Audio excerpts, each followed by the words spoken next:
حشرة صغيرة جسمها مفلطح وتقدر ان هي تكيف مع ظروف البيئة المختلفة، وفي منها حوالي 4600 نوع. 30 نوع هم اللي بيتطفلوا على الانسان، واربع انواع منهم بيعتبروا آفة. بس كده لا، ويعتبر الحل الوحيد الفعال عشان تتخلص منها شبشب. الحشرة دي هي صرصار.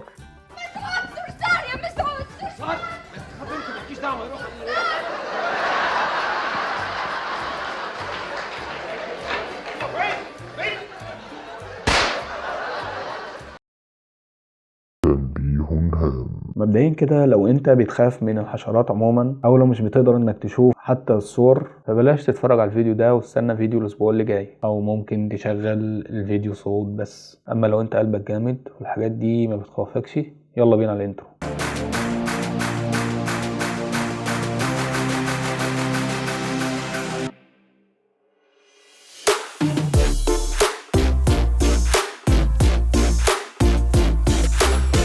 بسم الله الرحمن الرحيم. السلام عليكم ورحمه الله وبركاته. اهلا وسهلا بكم في فيديو جديد. الصراصير، على الرغم من ان الحشرات دي صغيره بالنسبه للانسان وخطورتها ما تجيش حاجه جنب حشره زي الناموس، واللي بتنقل امراض خطيره زي فيروس زيكا ومرض الملاريا، واللي بسببها بيموت مئات الالاف من البشر سنويا، اكتر من هتلر نفسه، الا ان برضه الناس بتخاف من الصراصير، خصوصا اغلب البنات. الموضوع ممكن يتطور ويوصل لحاله الفوبيا. كل ده بسبب صرصار اخره معاك ضربه شبشب وهيموت، وخلاص فيلم الرعب ده يخلص. يعني ما لقاش الا البنطلون. ومين ده؟ صرصار عجيب عجيب. ايه؟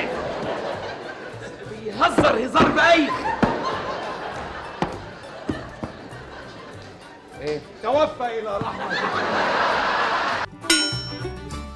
ويعني فوبيا الصراصير دي ملهاش مبرر قوي، زي مثلا فوبيا الخوف من المرتفعات او الخوف من الميه، فانت خايف لا تتاذي او مثلا تقع من فوق تموت. حالتين انت حاسب الابعاد اللي ممكن تحصل لك، فده في حد ذاته مبرر للخوف. ومع ذلك هو في كذا حاجه ممكن نبرر بيها خوفنا من الصراصير. اولا شكل الصرصار، يعني مثلا ده صرصار ده صرصار، بس ده يعني تحس ان شكله كيوت شويه عن ده، وده يعني تحس ان هو ابن ناس.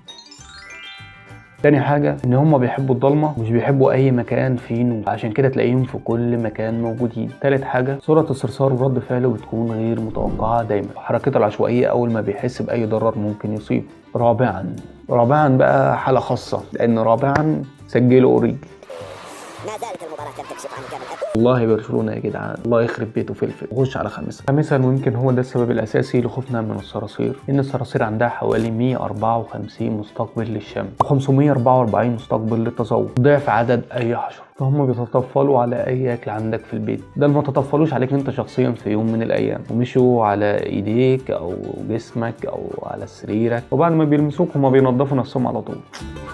زي ما قلنا ان هم عندهم حواس شم وحواس تذوق عاليه، فحرفيا الصراصير ممكن تاكل اي حاجه قدامها، من اول الاكل اللي احنا بناكله لبقايا الاكل، من الزباله ماشي، الهرمه دي عليهم خالص ممكن ياكلوا الصراصير الميت. طيب ما العلماء يشوفوا لنا حل نقضي بيه بقى عن الصراصير دي ونخلص. عموما موضوع ان احنا نقضي عليها ده موضوع مش سهل، لا ده مستحيل. انت عايز تقضي على كائنات عمرها على الارض حوالي 300 مليون سنه، كائنات قدرت ان هي تتحمل التغيرات المناخيه والبيئيه على مدار ملايين السنين، واللي كائنات زي الديناصورات ما قدرتش ان هي تستحملهم وانقرضت. وفي مقوله مشهوره بتقول ان لو حصلت حرب نوويه ما بين روسيا والصين وامريكا، الفايز في الحرب دي هيكون الصرصار. سنه 1945 الولايات المتحده الامريكيه ضربت مدينه هيروشيما وناجازاكي بالقنابل النوويه، المدينتين اتدمروا بالكامل.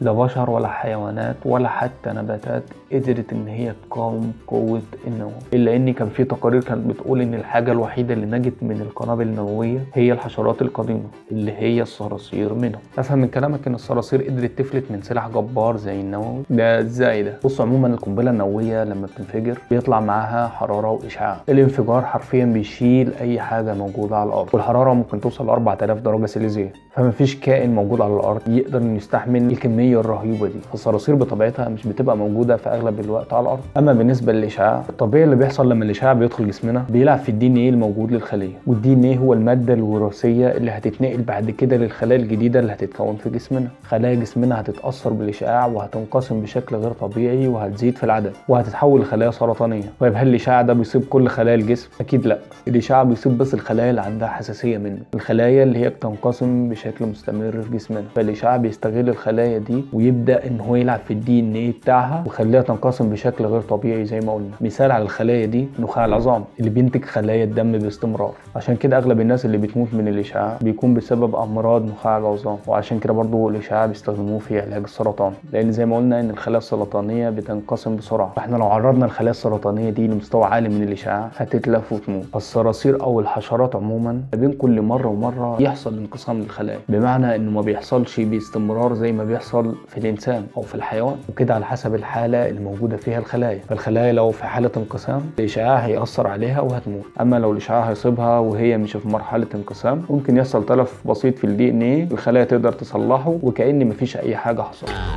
فكده في حالة أي حرب نووية على الأرض الفوز هيكون للصراصير. الغريب كمان إن الصراصير بعد قطع راسها تقدر تعيش لأكتر من أسبوع، وده لأن ما عندهاش لا أنف ولا رئتين، وبتتنفس عن طريق الفتحات الصغيرة الموجودة على جسمها. تقدر إن هي بتتنفس لمدة 45 دقيقة، وكمان ممكن تتحمل الجوع والعطش لفترة كبيرة. وحاليا في أنواع منها قدرت إن هي تقاوم المبيدات الحشرية. فبعد ده كله موضوع إن إحنا نتخلص منها ده حاجة شبه مستحيلة. وليه نتخلص منها وإحنا أصلا ما نقدرش نستغنى عنها وعن الخدمات العظيمة اللي بتقدمها الحشرة دي للبيئة والأرض؟ وزارة الزراعة المصرية بنفسها أصدرت قرار بمنع تصديرها للخارج، ده حفاظا على النظام البيئي. بلد زي الصين تعدادها فوق المليار نسمة، من غير الصراصير مش هتقدر إنها تتخلص من الفضلات ومن القمامة ومن بقايا الأكل بسهولة، فعلشان كده عاملين مزارع للصراصير وبيوصلوا لهم بقايا الأكل والفضلات عن طريق الأنابيب.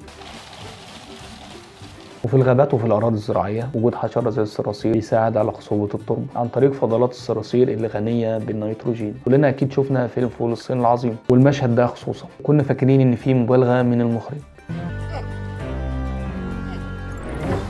هما فعلا بياكلوا الصراصير، بيجيبوا الصراصير مجففة وينضفوها ويغسلوها كويس وبعدين يحطوها على النار وبالهنا والشفا.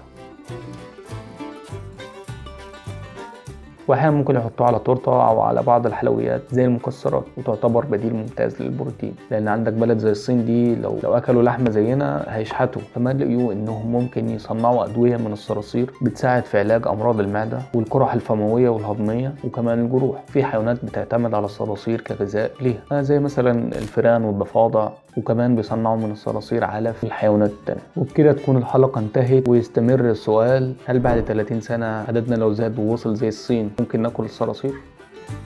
بس كده ده كان فيديو النهارده، ولو الفيديو عجبك ما تنساش اللايك والكومنت والشير، ولو انت بتشوفني من على اليوتيوب اشترك في القناة علشان تشوف الفيديوهات الجديدة، ولو حابب تتأكد من المعلومات اللي انا قلتها عندك المصادر تحت الفيديو. وبس، سلام.